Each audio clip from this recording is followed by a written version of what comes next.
Assalamualaikum warahmatullahi wabarakatuh. Yang terhormat Bapak Agung selaku dosen pengampu dari mata kuliah Basis Data Lanjut kelas J081 dan juga teman-teman sekalian. Di sini kami dari kelompok 3 akan mempresentasikan final project yang telah kami buat sebelumnya, yaitu database laundry. Sebelum itu, izinkan kami untuk memperkenalkan diri. Saya Nasyo Andin Safitri dengan NPM 21081010265. Saya Faiz Nurbudi, NPM 210810101113. Saya Siti Nur Rahmatul Umma, NPM 21081010272. Saya Muhammad Toya Nugrahan dengan NPM 210811010318.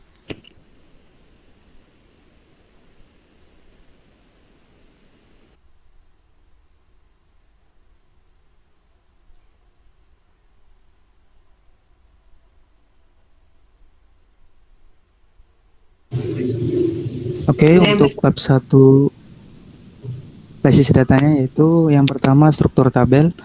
Dalam pengembangan sistem ini memerlukan beberapa tabel yang akan diolah untuk dijadikan suatu informasi dan dapat menghasilkan output yang diperlukan.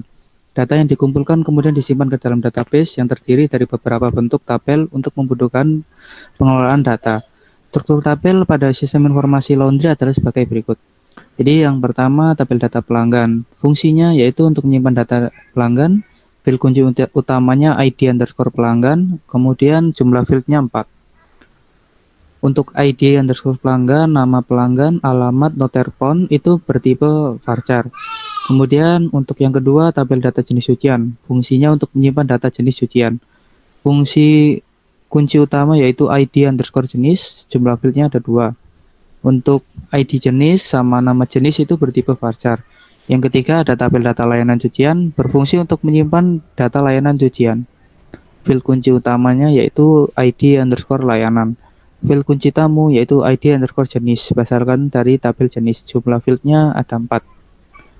Untuk ID underscore layanan, ID underscore jenis, nama underscore layanan itu bertipe varchar, untuk harganya bertipe integer. Kemudian yang 4, tabel data petugas cucian. Fungsinya yaitu untuk menyimpan data petugas cucian. Field kunci utama ID underscore petugas, jumlah fieldnya ada 5. Untuk ID underscore petugas, nama underscore petugas, alamat, nomor underscore telepon itu menggunakan varchar, dan gaji menggunakan integer.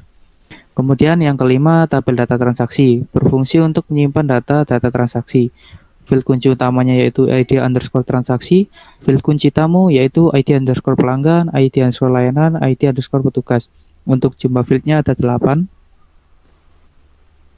Kemudian ID underscore transaksi, ID underscore petugas, ID underscore pelanggan, ID underscore layanan itu bertipe varchar. Untuk tanggal underscore masuk dan tanggal underscore selesai itu menggunakan date. Jumlah underscore barang dan total underscore barang itu bertipe integer.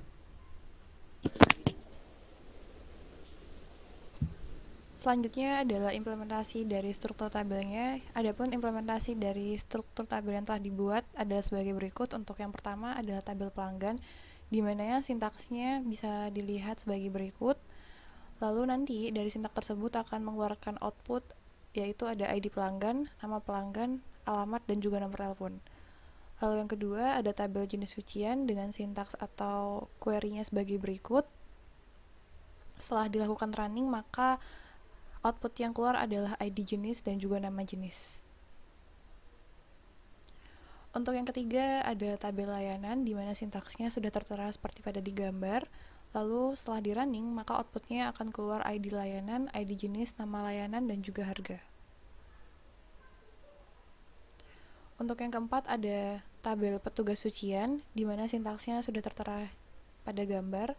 Lalu setelah di running, maka outputnya adalah ID pelanggan, nama pelanggan, alamat, nomor telepon, dan juga gaji dari karyawan tersebut. Yang terakhir, kelima adalah tabel transaksi, di mana sintaksnya sebagai berikut. Lalu untuk outputnya sendiri, yaitu ada ID transaksi, ID petugas, ID pelanggan, ID layanan, tanggal masuk, tanggal selesai, jumlah barang, serta total harga.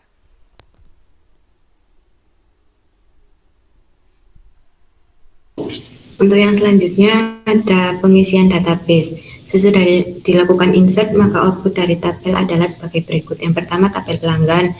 dengan ID pelanggannya dari PL001 sampai PL005 dengan nama pelanggannya sebagai berikut, alamatnya juga sesuai dengan masing-masing pelanggan dan juga nomor teleponnya sesuai dengan masing-masing pelanggan.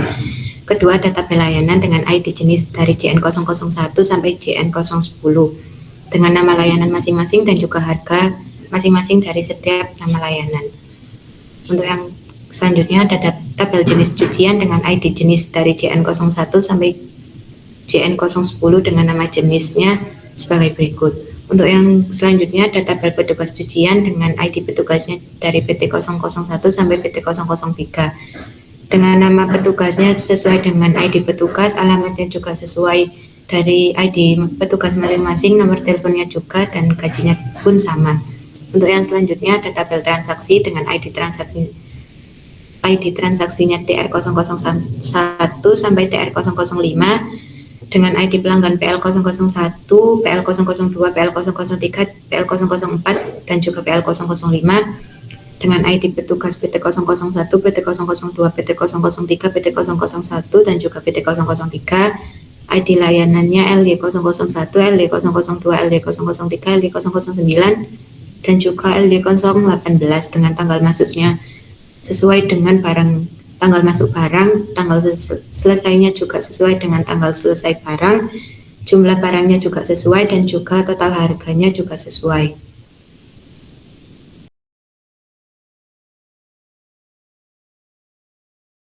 Jadi di sini saya akan mengimplementasikan materi join table dan juga union. Untuk yang pertama, inner join. Inner join fungsinya itu menggabungkan data layanan dengan data transaksi berdasarkan ID layanan. Sintaksnya di sini bisa saya akan implementasikan secara langsung dan hasilnya nanti bakal seperti ini. Kita ke SQL, kemudian kita hapus, kita ganti dengan ini, kemudian kita go. Nah, sudah muncul yaitu yang tadi sama seperti yang tadi, inner join. Nah, kemudian untuk left outer join yaitu menggabungkan data pelanggan dengan data transaksi berdasarkan ID pelanggan. Sintaksnya yaitu seperti ini, kita salin dan kita taruh di sini, kemudian kita go. Nah, sudah muncul hasilnya sama seperti yang tadi di laporan. Kemudian kita coba lagi yang right outer join. Nah, right outer join ini untuk menggabungkan data layanan dengan data transaksi berdasarkan ID layanan. Sintaksnya seperti ini.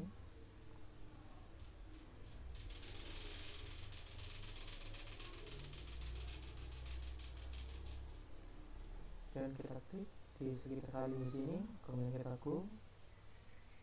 Nah, sudah muncul seperti ini, nama layanan, tanggal masuk, tanggal selesai, jumlah barang, total harga, sama seperti di sini break outer join. Kemudian kita akan lanjut ke full outer join. Dikarenakan di MySQL tidak bisa menggunakan sintak full outer join, maka di sini kita akan menggunakan union untuk menyatukan right outer join dan left outer join untuk menggabungkan data petugas dan data transaksi berdasarkan ID petugas. Sintaksnya seperti ini. Kemudian kita ke SQL lagi. Setelah itu kita ganti, kita go. Nah, sudah muncul full outer join yang munculnya nama petugas, tanggal masuk, tanggal selesai, jumlah barang, dan total harga, sama seperti yang ini. Kemudian lanjut ke cross join. Cross join yaitu fungsi untuk menggabungkan data pelanggan dan juga data petugas. Sintaksnya seperti ini. Kemudian kita implementasikan ke SQL.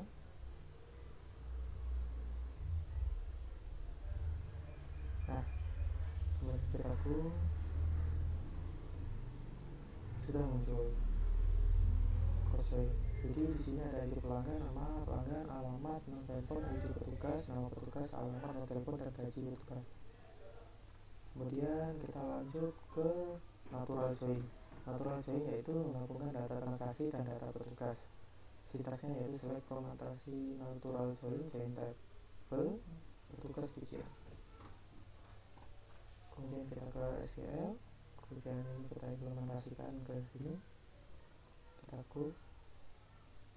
Nah, di sini sudah keluar yaitu natural join, yaitu ID petugas, ID transaksi, pelanggan, layanan, tanggal masuk, tanggal selesai, jumlah barang, total harga, nama petugas, alamat, dan juga nomor telepon dan juga gajinya.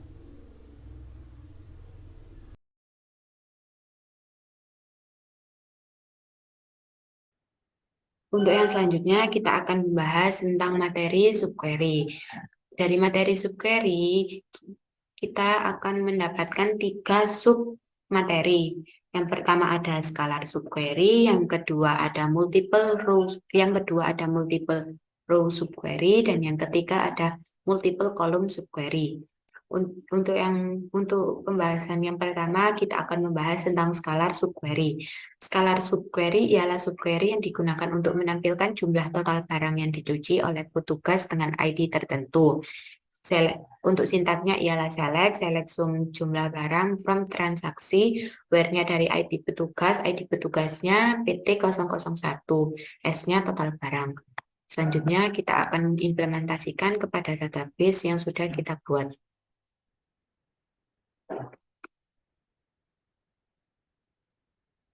Maka akan keluar ya total barang dari petugas ID petugas PT001 ialah 11 barang. Untuk yang selanjutnya, untuk materi selanjutnya kita akan membahas tentang multiple row subquery. Multiple row subquery ialah subquery yang digunakan untuk menampilkan data layanan dengan harga di atas rata-rata harga layanan. Untuk sintaknya ialah select from tabel layanan, where-nya ialah harga lebih besar, select average harga from tabel layanan. Selanjutnya kita akan mengimplementasikan pada database yang sudah kita buat.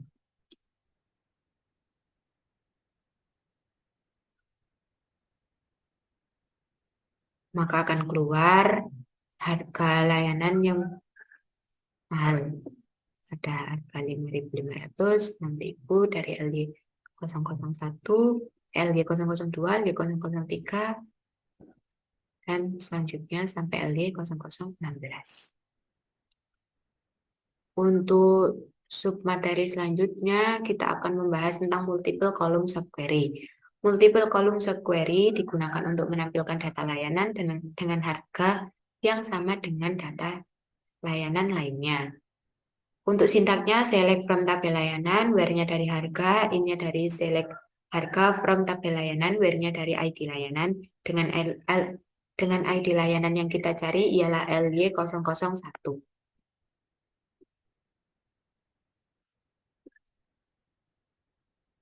Sebenarnya untuk ID layanannya terserah dari yang kita inginkan, tapi sekarang kita akan mencari dari ID layanan LY001. Maka akan keluar ya ada 2 ID layanan. Yang pertama LY001 yang tadi kita cari dengan harga 5.000. Mengapa LY004 juga keluar? Karena LY004 memiliki harga layanan yang sama dengan LY001 yaitu 5.000.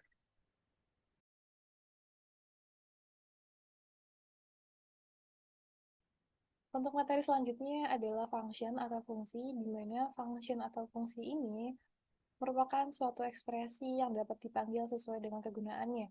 Function sendiri minimal terdiri dari satu argumen, di mana argumen tersebut yaitu ada manipulasi data, perhitungan data, dan juga lain-lain. Untuk jenis dari function ini terbagi menjadi 2. Pertama ada fungsi bawaan, yaitu sudah disediakan oleh sistem, seperti fungsi agregasi dan juga fungsi date atau time. Lalu yang kedua ada fungsi custom, yaitu fungsi ini tidak disediakan sistem dan harus diketikkan manual oleh user. Kita masuk ke dalam pembahasan pertama terkait fungsi bawaan. Yang pertama kita akan coba fungsi date atau time. Terdiri dari core date atau time, date time year, now, at date, date diff atau time diff. Kita coba yang pertama yaitu fungsi core date. Jadi fungsi core date ini digunakan untuk menghasilkan tanggal pada hari ini sesuai yang ada pada komputer. Select. Core date. Lalu kita klik dulu. Lalu akan muncul tanggal pada hari ini. Selanjutnya kita akan coba untuk QuickTime-nya. Kalau QuickDate itu menghasilkan tanggal, kalau untuk QuickTime menghasilkan waktu yang tertera pada saat ini sesuai dengan laptop atau PC. Ini adalah waktunya.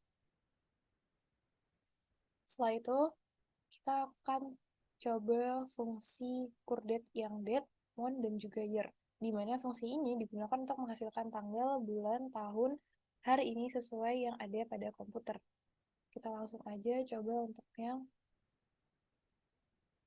select date, kita masukkan tanggalnya. Di sini urutannya adalah tahun, lalu bulan, baru tanggal. Kita klik go, dan akan muncul tanggal pada hari ini. Selanjutnya kita akan coba untuk bulannya atau select month-nya. Kita ganti dengan month, dan kita klik go. Lalu akan tertera bulan yang sesuai pada tanggal yang telah ditentukan, yaitu bulan ke-12 atau bulan Desember. Selanjutnya kita akan coba yang year atau yang tahun. Langsung aja klik tanggalnya.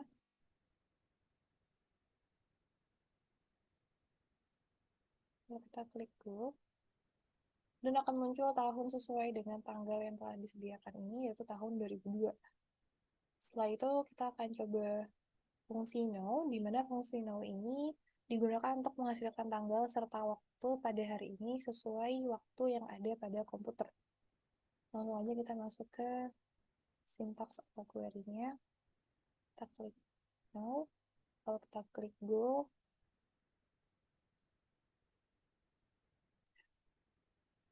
oh mohon maaf, ini kurangnya. Kalau kita klik go, dan akan muncul tanggal serta waktu pada hari ini sesuai dengan yang ada pada komputer. Setelah itu kita akan coba fungsi add date, di mana fungsi add date ini digunakan untuk menghasilkan tanggal beberapa hari atau beberapa bulan kemudian. Di sini saya akan coba add date, lalu kita masukkan tanggalnya.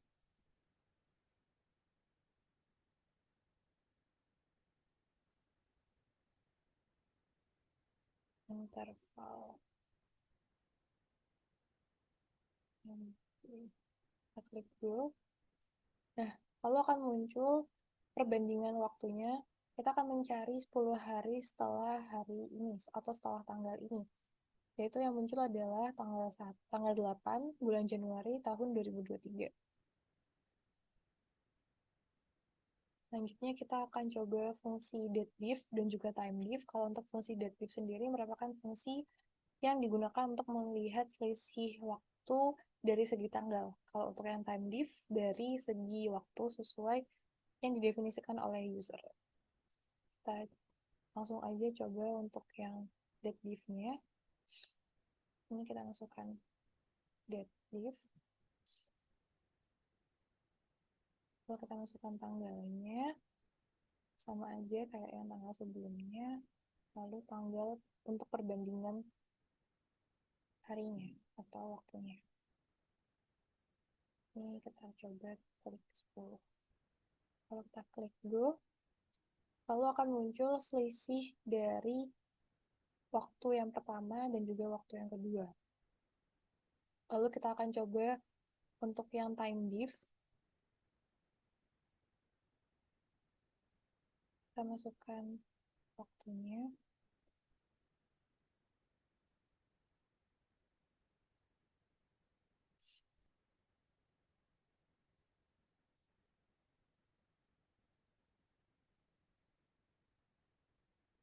Lalu kita klik go. Lalu di sini akan muncul selisih dari waktu pertama dan juga waktu kedua yang telah kita tentukan sebelumnya. Selanjutnya kita akan membahas terkait fungsi custom, di mana di sini kita akan menggunakan fungsi custom ini untuk menampilkan total dari gaji petugas. Langsung aja kita masuk ke dalam sintaksnya atau query-nya ini. Lalu kita klik go. Maka sudah jadi, lalu kita akan lihat hasil dari function tadi. Select.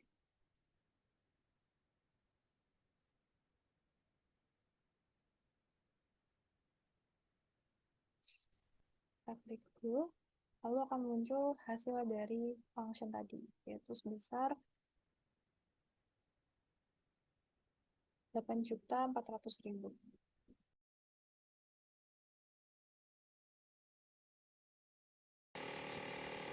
Selanjutnya yaitu storage prosedur. Yang pertama, storage prosedur untuk menampilkan nama petugas dan gajinya. Sintaksnya yaitu seperti ini. Jadi create prosedur karyawan gaji, bikin select nama petugas gaji dari tabel petugas gajian. Kita go, lalu kita call. Untuk menampilkannya yaitu kita call, lalu karyawan gaji.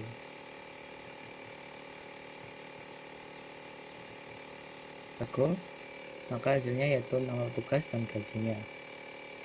Selanjutnya yaitu ada storage prosedur dan parameter in. Sintaksnya yaitu seperti ini. Create prosedur mencari transaksi dengan parameter in, tdate dengan tipe data date, bikin select from transaksi di mana tanggal masuk sampai dengan date. Kita go,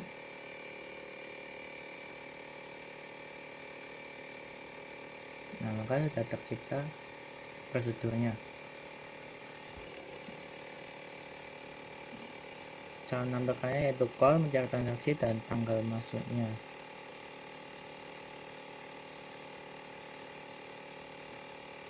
Jadi misalkan ini 22/11/09, 22/11/09, maka akan tampil yang ini tadi.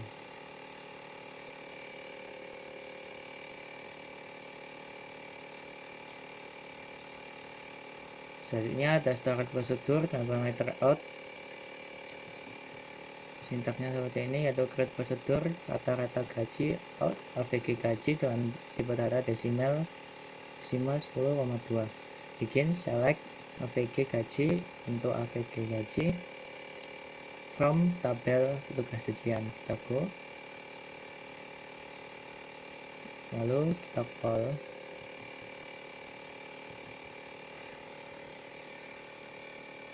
Maka di sini akan tampil average gaji dari tabel karyawan, tabel petugas gajian. Selanjutnya ada storage prosedur untuk menampilkan jenis cucian berdasarkan ID-nya. Parameternya in out. Sintaksnya yaitu create prosedur jenis JID, in out ID dengan tipe data varchar dan out nama dan tipe data varchar. Bikin select ID jenis, nama jenis, into ID nama from tabel jenis cucian di mana ID jenis sama dengan ID. Kita go. Lalu untuk menampilkannya yaitu seperti ini.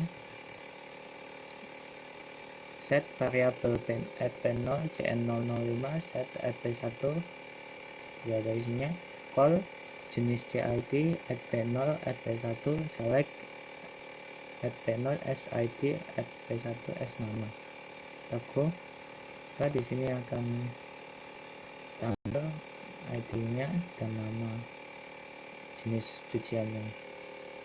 CN05 namanya apa? Oke.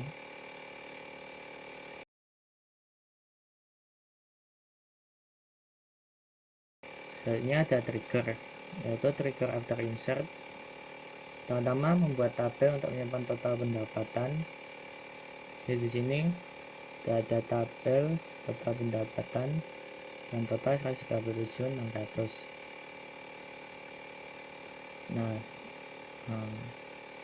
untuk triggernya sendiri sintaksnya seperti ini. Jadi ketika kita klik after insert, ketika kita insert, habis insert di tabel transaksi, maka akan mengupdate tabel total pendapatan dengan total sama dengan sum total harga dari tabel transaksi. Toko, lalu kita insertkan data barunya.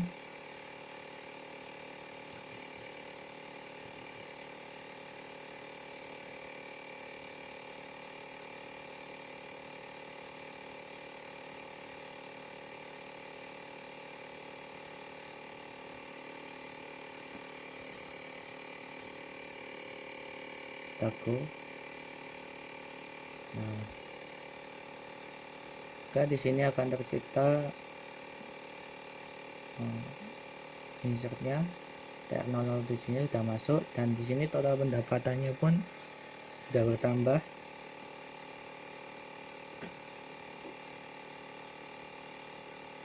Selanjutnya yaitu trigger before insert, itu membuat trigger ketika kita insert data gaji kurang dari 2.100.000, maka gajinya akan digantikan dengan 2.100.000. Sintaksnya seperti ini. Jadi create trigger petugas before insert on tabel tugas cucian, bikin jika gaji yang kita masukkan kurang dari 2.100.000, maka akan digantikan dengan 2.100.000. Kita lihat tabel petugas cuciannya. Nah, kita coba PT004.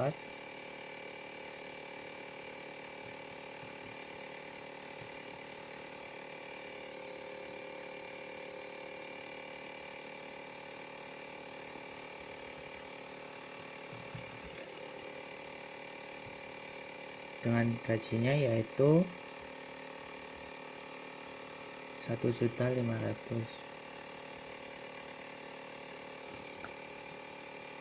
Oke, kita go. Maka yang tadinya tabelnya 1.500.000 maka akan menjadi 2.100.000.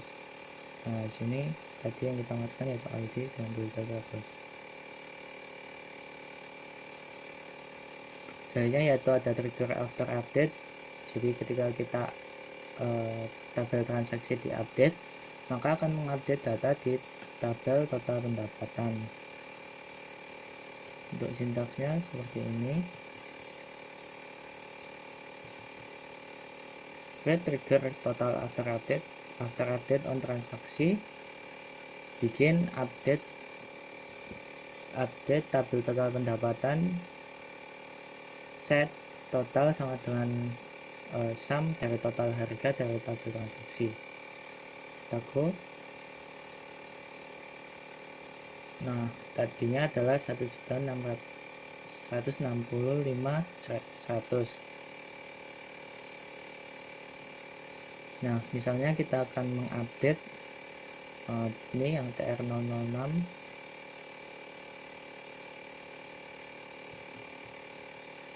dengan harganya, total harganya 33.000.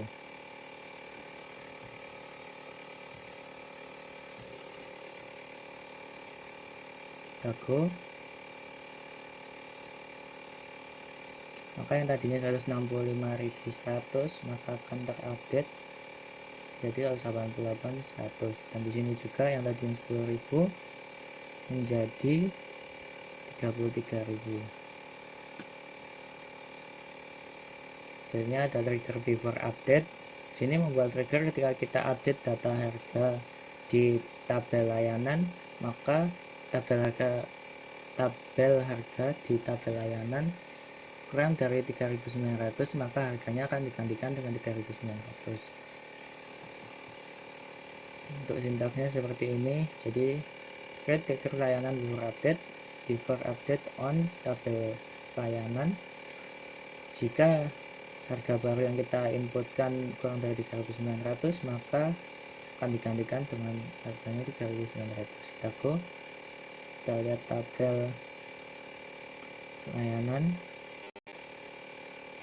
kita coba update ini menjadi yang alien 008 menjadi 2000.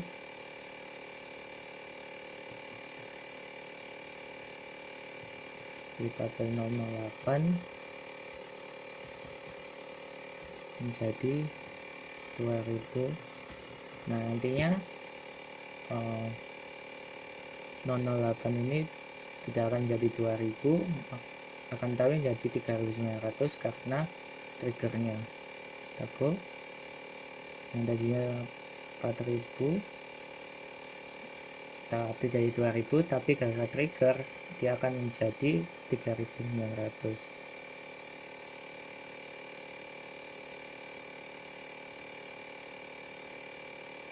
Soalnya ada after delete, trigger after delete di sini akan membuat trigger ketika tabel transaksi di delete, maka akan mengupdate data di total pendapatan.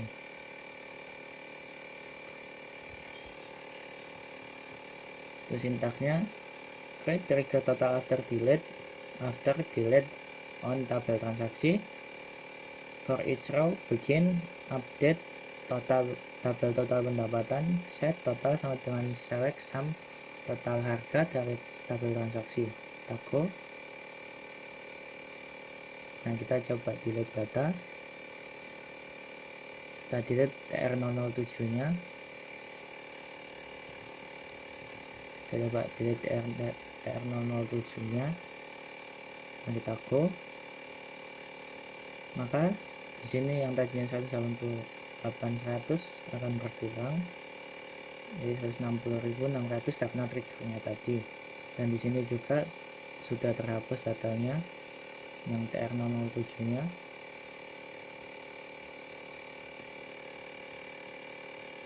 Selanjutnya ada trigger before delete. Sini membuat tabel log delete transaksi yang akan menyimpan data yang telah terhapus. Ini sudah ada tabel log delete transaksi.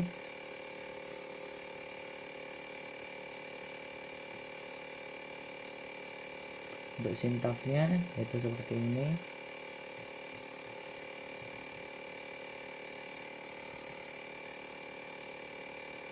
Create trigger before delete on tabel transaksi. For each row begin, kita akan memasukkan datanya di tabel log delete transaksi dengan nilai lamanya ID transaksi, nilai lamanya ID pelanggan, ID petugas, ID layanan, tanggal masuk, tanggal selesai, jumlah barang, total harga, dan tanggal sekarang. Tako. Kita coba delete.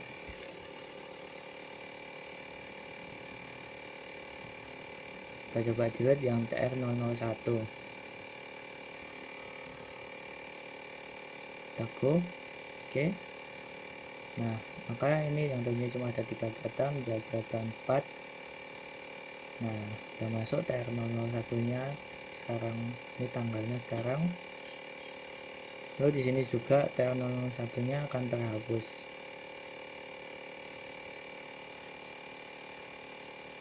Sekian dari kelompok kami. Wassalamualaikum warahmatullahi wabarakatuh.